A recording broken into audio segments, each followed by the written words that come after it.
Bonjour à tous, bonjour à toutes. Bon. Aujourd'hui, j'ai décidé de faire une petite intro sur ce qu'est que le cercle trigonométrique en maths. Alors, cercle trigonométrique. On entend cercle, on entend trigono, on voit cosinus, sinus arriver. Qu'est-ce qui va se passer? Bon, en fait, on sait que le cosinus, le sinus et la tangente d'un angle, ça se fait dans un triangle rectangle, d'accord? Qui est défini par un angle. Et ben en fait, moi, ce que je vais faire, c'est que je vais définir tous les angles, d'accord? Et donc tous les sommets possibles que je peux avoir, hein, à l'aide de mon angle. Donc ça veut dire que si j'ai un angle ici, hein, donc je pars toujours de mon même sommet, je vais avoir l'angle là, puis un angle ici, et je garde le même hypoténuse, et ainsi de suite, et ainsi de suite. Et pour finir, en fait, tous les triangles que je vais créer, ils vont faire un cercle. D'accord? C'est l'ensemble des triangles possibles à faire, et ainsi de suite, d'accord, qui vont me faire un cercle trigonométrique. Alors, quelle est la particularité du cercle trigonométrique? La particularité du cercle trigonométrique, c'est un cercle qui possède un rayon de 1. Je vais m'expliquer. Donc, on va prendre un rayon d'une longueur 1. Et donc, ce rayon, il est défini par un angle. D'accord? On va l'appeler θ, parce que j'aime bien appeler les angles θ.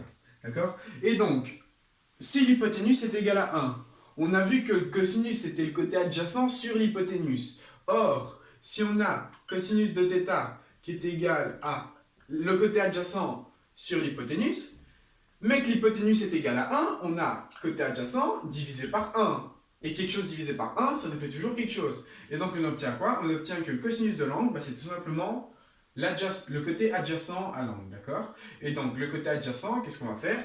On va tout simplement faire un angle droit pour retrouver notre triangle rectangle. Et donc je fais mon angle droit ici. Voilà, j'ai mon angle droit là-dedans. Et donc, le côté adjacent, c'est le cosinus de l'angle.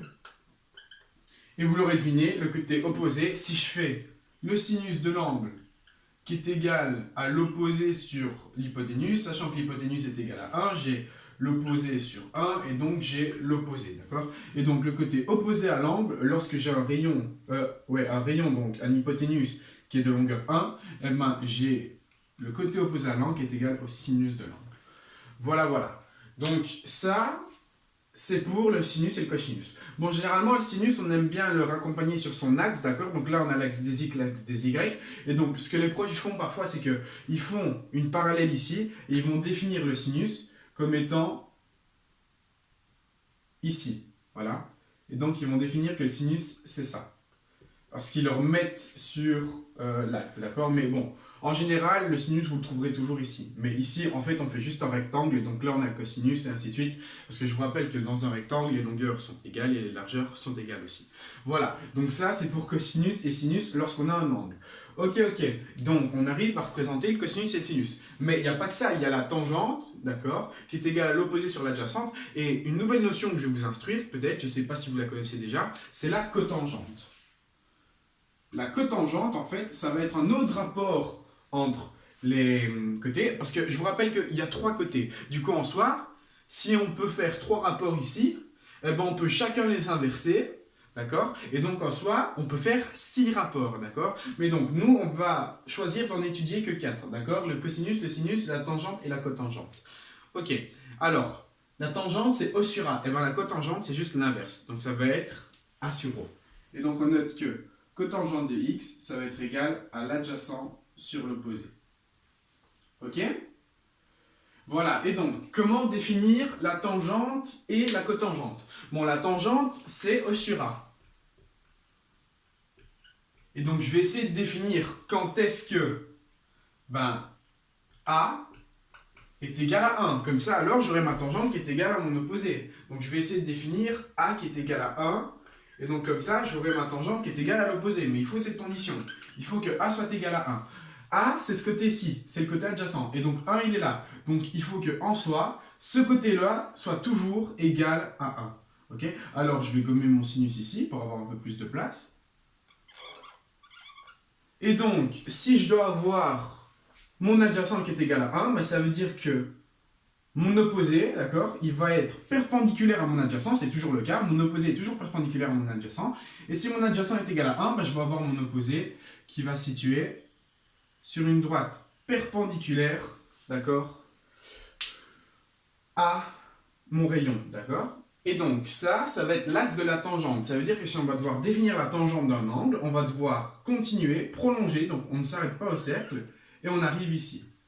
D'accord? Pourquoi? Parce qu'en soi, le triangle, ils sont semblables, donc ça va, c'est toujours pareil. Et donc, j'ai O sur A, sachant que mon A, ben, sur cet axe-ci, il ne varie pas, il sera toujours égal à 1. Ben, ça veut dire que le seul truc qui va varier, c'est cette distance-ci, c'est mon opposé à l'angle, et donc cette distance, c'est la tangente. Et donc la tangente, on décide toujours de la laisser sur son axe. On ne la ramène pas ici, on la laisse là, la tangente, elle reste là. Bon, c'est pas très bien fait ici. On fait comme on peut. Hein. Et donc, j'ai ma tangente, j'ai mon sinus, j'ai mon cosinus. Donc mon sinus qui est là, on décide de le ramener là, mon cosinus qui est là. Et donc pour que ma tangente elle soit ici, il faut que l'adjacent soit égal à 1. Et donc on a ma tangente là. Ok? Voilà, voilà. Donc ça c'est pour cosinus, sinus et tangente. Maintenant, qu'est-ce qui va se passer pour la cotangente? Comment on va la représenter sur le cercle trigonométrique? Sur le cercle trigonométrique, la cotangente, on sait que c'est A sur O. Du coup, on va tout simplement essayer d'avoir O qui est égal à 1. Car si O est égal à 1, on va avoir la cotangente qui sera égale à A. D'accord? Et donc, la condition, c'est que O soit égal à 1. Et donc, quand est-ce que O soit égal à 1? Il faut que ce côté-ci soit toujours égal à 1. Ben, ce côté-ci, on a vu qu'il pouvait être représenté ici. Donc, ici, on a 1. Moi, je vais tout simplement faire une parallèle dans ce cas-ci. Je fais une parallèle ici. Et donc, mon côté opposé, il est toujours égal à 1. Et donc, ma cotangente, elle va être représentée sur cet axe-là. Parce que mon opposé sera toujours égal à 1. Et donc, c'est mon adjacent qui va varier. Donc, si je veux représenter ma cotangente de l'angle θ, je vais tout simplement prolonger. Je vais atteindre ce point-ci, d'accord? Et donc, ma cotangente, ça va être tout ceci. Ça va être ma cotangente. Pourquoi? Parce qu'en soi, tout ceci, on peut refaire le même triangle ici, d'accord? Le triangle que j'ai là, je sais, ça devient plus très clair. C'est le même que celui-ci. Et donc, j'ai bien mon opposé qui est égal à 1, hein, c'est mon rayon. On va faire un rectangle ici. Et donc, mon adjacent, d'accord, qui est là, qui est égal à la cotangente. Parce que quand je divise par 1, ben, j'ai ma cotangente qui est égale à mon adjacent. Et donc, ma cotangente, elle est représentée ici. Donc, on récapitule en gommant un petit peu. Là. Ma cotangente, elle est définie par la projection qui va toucher la parallèle ici. Donc là, c'est ma cotangente. Ma tangente, elle est définie par la projection, pardon, la prolongation qui va couper l'axe ici. Ok, là. Le cosinus, lui, on fait tout simplement une perpendiculaire quand on démarre, donc quand on a touché notre cercle. Et notre sinus, c'est tout simplement la hauteur. Voilà, voilà. Et donc, on vient de définir les notions de sinus, cosinus, tangente et cotangente. Voilà, donc ça, c'est ce qu'il y a à savoir pour le cercle trigonométrique. Ok, donc comment on place le sinus, le cosinus, la tangente et la cotangente sur le cercle. Donc je rappelle que le cercle, dans un premier temps, c'est juste l'ensemble des hypoténus, ok, et donc l'ensemble des hypoténus, ça va me faire un cercle du coup, qui sont égales à 1. Et donc si c'est égal à 1, mes quotients ils simplifient, et donc j'obtiens mes tangentes, mes cosinus, voilà, et ainsi de suite. Ok, voilà, voilà. Bon, autre particularité du cercle trigonométrique, on a décidé de le séparer en 4, d'accord? On le sépare en 4 cadrans pour étudier alors à ce moment-là les signes que peuvent prendre certains, voilà, donc certains des trucs. Et donc, on va prendre, donc nous dans un premier temps, en troisième, on étudiait les angles qui étaient compris entre 0 et 90 degrés. Donc on étudiait tous ces angles-ci. Or, on voit qu'en trigonométrie, on peut faire tout le cercle. Donc ça veut dire qu'on peut avoir des angles entre 0 et 180 degrés, qui peuvent aller jusqu'à 200 degrés et jusqu'à 300 degrés. D'accord? Et même, on peut faire des tours, des tours et des tours. Et donc, sachant qu'un tour, c'est 360 degrés, eh ben, je peux avoir des angles qui peuvent faire 1000 degrés, 1100 degrés, 1200 degrés. D'accord? Ça, c'est juste l'amplitude des angles qu'on peut avoir. Ok. Et donc, si on essaye de représenter ça, qu'est-ce qu'on va faire? On va mettre cadran 1, cadran 2, cadran 3. Et on va voir qu'est-ce que deviennent le cosinus, le sinus, la tangente et tout. Donc ici, on est au cadran 1. Alors, les cadrans s'écrivent par des lettres romaines. Pardon. Et donc là, on a le cadran 2, cadran 3 et le cadran 4. Alors, il faut savoir qu'il y aura des moments où le cosinus sera égal à 1, où le sinus sera égal à 0, et ainsi de suite. D'accord? On va prendre un cas très simple. On va prendre lorsque mon angle est nul, d'accord? Lorsque mon angle est nul, je suis sur mon rayon, d'accord? Ça veut dire qu'en soi, ben, mon cosinus, il va être égal à 1. Mon sinus, ben, je ne monte pas, du coup, il sera égal à 0. Ma tangente, je ne monte pas non plus, du coup, il sera égal à 0. Et ma cotangente, ben, il faut que ce soit sur cet axe-là. Or, si je reste indéfiniment sur cet axe-ci, je ne croise jamais la cotangente. Du coup, qu'est-ce qu'on peut dire? On peut dire que ben, le cosinus de 0 degré, pardon, ben, il est égal, et donc on l'a vu, à 1. Le sinus de 0 degré, il est égal à 0.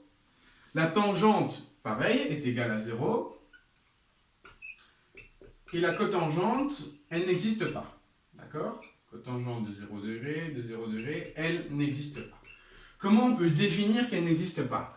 Ok, la cotangente, on a vu que c'était l'inverse de la tangente. Donc, si j'ai ma tangente qui est égale au sin de l'angle sur le cos, et ben ma cotangente, ça va être l'inverse.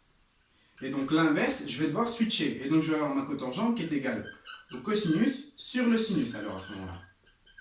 Et donc, si je prends 0 degré, j'ai cotangente de 0 degré qui est égale au cosinus, donc à 1 divisé par, et donc 0. 1 divisé par 0. Sauf qu'en mathématiques, on a vu qu'on ne pouvait jamais diviser par un nombre par 0. Donc en soi, ceci est faux. Et donc ça ne peut pas exister. Et donc c'est pour ça que la cotangente n'existe pas en 0. Voilà. Donc, encore deux formules à retenir. La tangente, c'est le sin sur le cos. Et donc, la cotangente, c'est l'inverse. On switch, c'est le cos sur le sin. Voilà. Donc, cadran 1, cadran 2, cadran 3, cadran 4. Voilà. Alors, maintenant, je vais un peu effacer tout ça.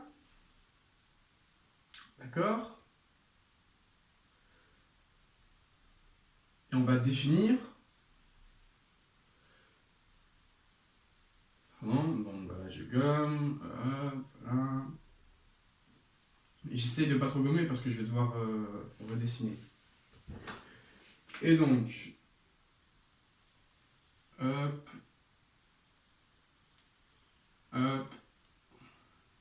voilà. Et voilà. Bon voilà, je suis dans mon... Donc là, c'était dans mon cadran 1. On a vu que dans le cadran 1, ben, le cosinus était représenté sur cet axe. La tangente ici, le sinus ici, et la cotangente là. Et donc, si on prend un repère orthonormé, qu'on démarre en 0, ben ici on est positif, là on est positif, là on est positif, et là on est positif, d'accord? Donc ça veut dire qu'en soi, dans le premier cadran, mon sinus, ma cotangente et ma tangente sont positifs, d'accord? Et donc, on va réaliser un tableau après. Maintenant, qu'est-ce qui se passe quand on a un angle dans le deuxième cadran? Alors, dans le deuxième cadran, ça va être la même chose, ok? Donc, j'ai mon deuxième cadran et j'ai mon angle ici. Alors, ben, mon sinus, ce sera toujours ma hauteur. Donc, le sinus, il est ici. Ici, on a le sinus de θ. Le cosinus, c'est ici, hein, parce que j'ai toujours l'adjacent, ok? Donc, vu que l'hyposinus est égal à 1, pardon, ben, j'ai mon cosinus qui est égal à l'adjacent. Du coup, là, j'ai le cosinus. Et après, la tangente, qu'est-ce qui va se passer? La tangente, il va se passer que, en soi, on a démontré que la tangente ne pouvait être représentée que sur cet angle, que sur ce côté-ci, d'accord? Que sur ce côté-ci. Et vous allez comprendre pourquoi. Donc, si je mets mon cadran 4 ici, voilà. Et donc, s'il ne peut être que représenté là, ben, ce que je vais faire, c'est en fait, je vais prolonger mon angle pour aller toucher ici. Et donc, ma tangente, elle démarre d'ici. Et donc, ma tangente ici, elle va faire tout ça. Donc, ma tangente de mon angle qui est ici, d'accord, donc qui est dans le deuxième cadran, eh ben, elle est négative. On va prolonger de l'autre côté pour aller la toucher. Pourquoi? Parce que, vous allez voir, mon sinus, d'accord, il est toujours au-dessus, d'accord, il est toujours dans la partie au-dessus. Et donc, si on est dans un repère orthonormé, mon sinus, il sera toujours positif parce qu'il est au-dessus. Vous comprenez? Donc, le sinus est positif. Tandis que le cosinus, lui, ben, il est à gauche, maintenant, il est à gauche de l'axe. Et donc, si là, on est en 0, mon cosinus va être négatif. Et donc, on sait que ma tangente, c'est mon sinus sur mon cosinus. Et donc, sachant que le sinus est positif et que le cosinus est négatif, si je fais plus divisé par moins, ben, au final, j'ai moins. D'accord? Et donc, il est logique alors que le tangente soit négative. On ne peut pas représenter une tangente ici parce qu'elle serait positive, tout simplement. Alors, on doit prolonger pour atteindre l'axe de la tangente. Petite info, petite voilà, remarque. À votre avis, pourquoi on a appelé la tangente tangente?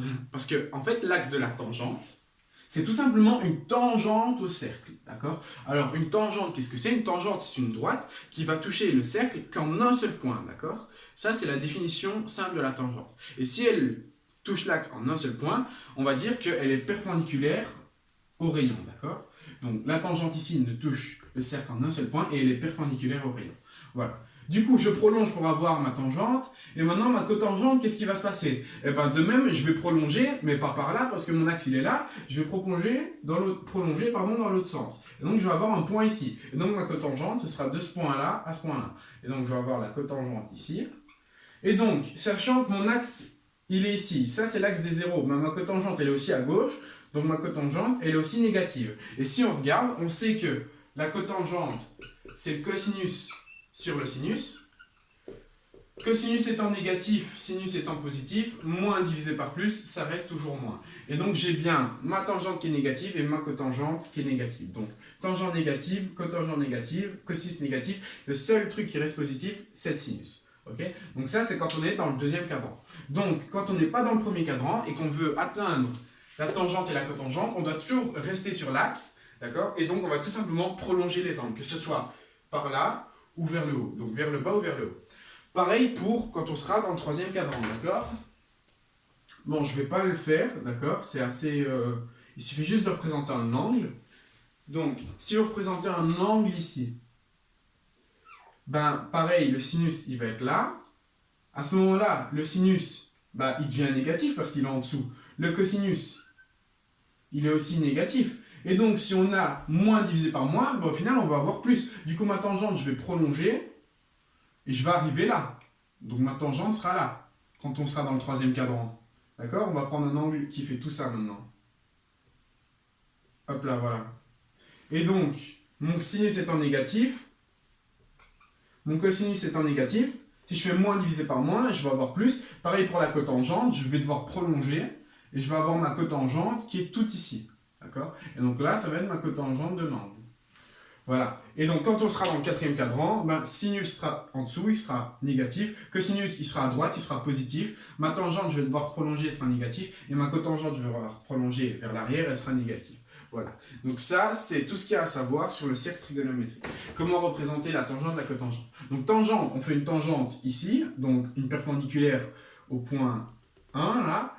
Et la cotangente, pareil, on fait une parallèle à cet axe-ci qui touche par là. D'accord ? Voilà, voilà. Donc ça, c'est tout ce qu'il y a à savoir sur le cercle trigonométrique. Donc maintenant, ce qu'on va faire, c'est qu'on va faire un petit tableau récapitulatif. Voilà. On va donner les signes de nos expressions. Donc je vais avoir les cadrans. Donc premier cadran, deuxième cadran, troisième cadran et quatrième cadran. Voilà, et donc je vais avoir mon cosinus, mon sinus, ma tangente et ma cotangente. Donc ça, c'est un tableau qu'il faut connaître. Je vous invite à l'écrire, d'accord? Et donc, si on représente mon cercle trigonométrique, dans un premier temps, mon cosinus, il est positif, mon sinus, donc si je prends un angle là, il est positif, ma tangente, elle est là, donc elle est positive, et ma cotangente, elle est là, donc elle est positive. Donc, dans le premier cadran, les trois sont positifs. Voilà. Et en fait, pour les autres, vous allez voir que tout va se définir tout seul, d'accord? Donc, dans le deuxième cadran, le cosinus, il est à gauche. Donc, si là, j'ai 0, ben, vu qu'il est à gauche, mon cosinus est négatif. D'accord? Tandis que mon sinus, lui, il est toujours au-dessus, d'accord? Il est au-dessus de mon axe, du coup, il est positif. Or, on a vu que la tangente et la cotangente, c'était le quotient entre les deux. Et du coup, dans tous les cas, si je fais moins divisé par plus ou plus divisé par moins, je vais avoir 2 moins, d'accord? Et donc, je vais avoir moins moins. Troisième cadran, mon cosinus, il est négatif, d'accord? Il est toujours du côté gauche. Et mon sinus, il est aussi négatif, parce que maintenant, il va être en dessous, d'accord? Donc, à gauche, en dessous, les deux sont négatifs. Du coup, troisième cadran, cosinus négatif, sinus négatif. Alors, sachant que c'est le quotient entre les deux, ben, moins divisé par moins, ça va être plus. Et de même, moins divisé par moins, ça va être plus, d'accord? Et donc, je vais avoir, dans le troisième cadran, cosinus négatif, sinus négatif, tangente positive, cotangente positive. Et puis, quatrième cadran, ben alors à ce moment-là, le cosinus il devient positif, il est ici, il est à gauche, ok, quatrième cadran. À droite, pardon. Le sinus, il est en dessous, donc il est négatif. Hein. Si je prends un angle ici, mon sinus, il est négatif, il est en dessous. Et donc, je vais avoir mon cosinus positif, mon sinus négatif. Et du coup, si je divise, ben, j'ai un moins, et donc le moins va toujours l'emporter. On remarque que la tangente et la cotangente sont toujours de même signe, en alternance, et que le cosinus et le sinus alternent. Okay, et donc voilà, ça c'est pour notre tableau. Donc vous pouvez faire les cases comme ça, si vous préférez. Voilà, je parie qu'on voit rien, j'ai même plus d'encre. Et voilà, et donc ça, c'est à connaître et c'est à retenir, d'accord? C'est les signes de mes cosinus, sinus et tangentes en fonction de mes cadrans, d'accord? Et vous allez voir que ça va être important plus tard quand on va faire des calculs. Bon ben voilà, je vous remercie de votre attention et à bientôt pour la prochaine vidéo qui sera toujours sur le même sujet.